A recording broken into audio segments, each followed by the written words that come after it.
Per decenni i vittoriesi hanno potuto ammirarle sotto la loggia del cinquecentesco palazzo del Museo della Battaglia di Ceneda. Ora le due storiche bombarde austro-ungariche, rimosse nei mesi scorsi per essere sottoposte ad un ciclo di restauri, sono tornate a casa grazie al lavoro della 132esima Brigata Corazzata Ariete al comando del generale Roberto Banci.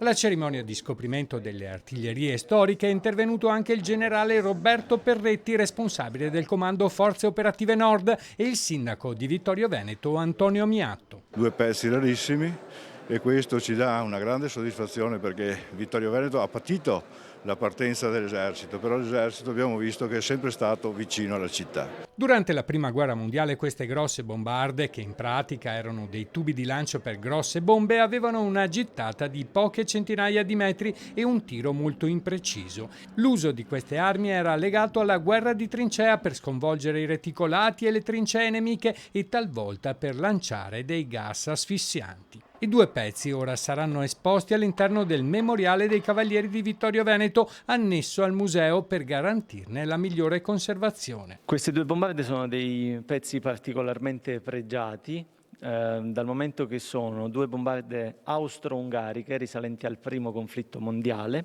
la prima da 26 cm ad avancarica, quindi con un caricamento frontale della munizione, la seconda da 20 cm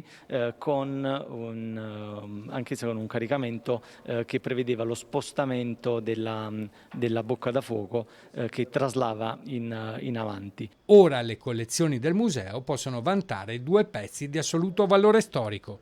Una in particolar modo, un pezzo rarissimo, perché è uno dei pochi esemplari sopravvissuti dei 100 che erano stati realizzati all'epoca.